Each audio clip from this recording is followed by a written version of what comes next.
ഈ FER എന്ന് പറയുന്നത് ഒരു കേസന്വേഷണത്തിന്റെ ഒരു ആരംഭം മാത്രമാണ്. ഒരു ഭ്രൂണാവസ്ഥയിലിരിക്കുന്ന അന്വേഷണത്തിൽ ആര് പറയുന്നതാ ശരി, ആര് പറയുന്നതാ കളവ് എന്ന് ഇപ്പോൾ വിധി എഴുതാൻ കഴിയില്ല. 10 ആളെ ഒരുമിച്ച് കൊന്ന കൊലക്കേസിലെ പ്രതി വരെ FIR രജിസ്റ്റർ ചെയ്ത ഘട്ടത്തിൽ കോടതിയിൽ ജാമ്യത്തിന് അപേക്ഷിക്കാൻ പറയാം, ഐ ആം ടോട്ടലി ഇന്നസെന്റ്.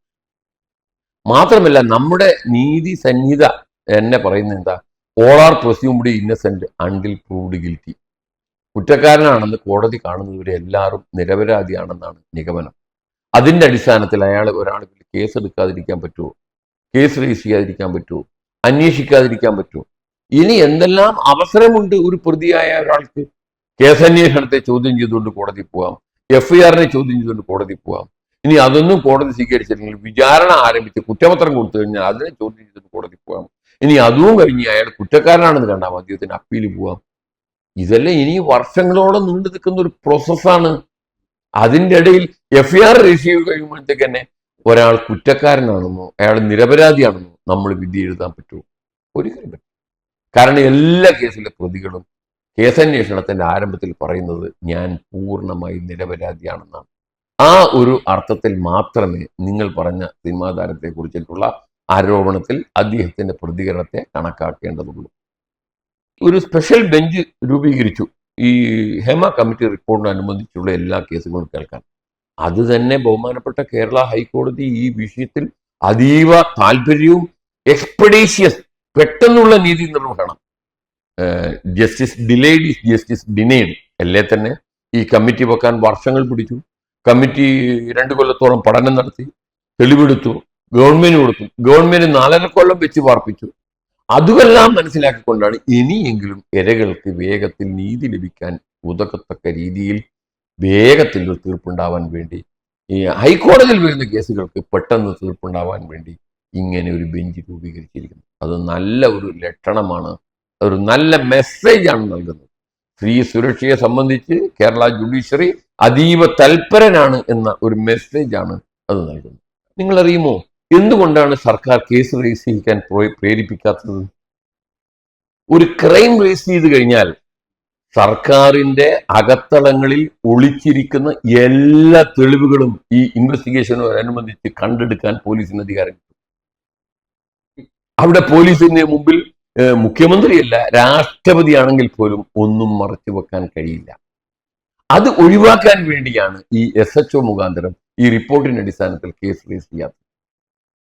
കാരണം ഇൻവെസ്റ്റിഗേഷനോടനുബന്ധിച്ചിട്ട് പോലീസിന് എവിടെ വേണമെങ്കിലും സെർച്ച് വാറന്റിന്റെ അടിസ്ഥാനത്തിൽ സെക്രട്ടേറിയറ്റിൽ ഇത് സൂക്ഷിച്ചിരിക്കുന്ന സേഫ് റൂമിൽ പോയി ഈ രേഖ കണ്ടെടുക്കാൻ വേണ്ടി ഒരു സെർച്ച് വാറന്റ് ചോദിക്കുക. ബിക്കോസ് ആ രേഖ എന്ന് പറയുന്നത് ഈ ക്രൈം ഇൻവെസ്റ്റിഗേഷന്റെ പരമപ്രധാനമായ ഡോക്യുമെന്റ് ആണ്. CD ആണ്, പെൻഡ്രൈവ് ആണ്, വാട്സാപ്പ് ചാറ്റിന്റെ രേഖകളാണ്, ഇലക്ട്രോണിക് രേഖകളാണ്, CCTV ഫൂട്ടേജസ് ആണ്. അപ്പൊ അത് ഇൻവെസ്റ്റിഗേഷന്റെ കയ്യിൽ ഇത് വരാതിരിക്കാൻ വേണ്ടിയാണ് ഗവൺമെന്റ് ഇൻവെസ്റ്റിഗേഷൻ ഈ റിപ്പോർട്ടിന്റെ അടിസ്ഥാനത്തിൽ ഇൻവെസ്റ്റിഗേഷൻ ഉത്തരവിടാൻ സമ്മതിക്കാത്തത്. കാലതാമസത്തിന്റെ കാരണം ഹേമ കമ്മിറ്റി തന്നെ പറയുന്നുണ്ട്. ഇപ്പൊ കാലതാമസം വരുത്തിയത് ഒരു കാരണം ആരാണ്? ഗവൺമെന്റ് ആണ്. 4.5 കൊല്ലം ഗവൺമെന്റ് വെച്ച് പൂട്ടിയതാണ് ഈ 4.5 കൊല്ലത്തെ കാലതാമസം. അതിനു മുമ്പ് എന്തുകൊണ്ട് പരാതി കൊടുത്തില്ല എന്നുള്ള വിക്ടിംസിന്റെ ജസ്റ്റിഫിക്കേഷൻ, എക്സ്പ്ലനേഷൻ എന്താന്ന് പറഞ്ഞാൽ, ഞങ്ങൾ പരാതി കൊടുത്താൽ ഞങ്ങൾ ജീവൻ അപകടം വരും. ഇപ്പോഴാണ് അവർക്ക് ഒരു അവസരം ഉണ്ടായത്.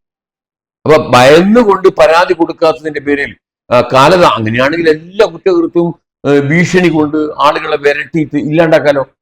അപ്പൊ കാലതാമസം ബോധപൂർവം, ഒരു കഴമ്പില്ലാത്ത കേസാണ് എങ്കിൽ ബോധപൂർവം ഇവർക്ക് ആരും ഇവരെ തടസ്സപ്പെടുത്തിയില്ല, ഇവരാരും ഭീഷണിപ്പെടുത്തിയില്ല, എന്നിട്ട് പോലും ഇവർ കേസ് കൊടുത്തില്ല എങ്കിൽ സ്വാഭാവികമായി കാലതാമസത്തിനൊരു കാരണമുണ്ട്.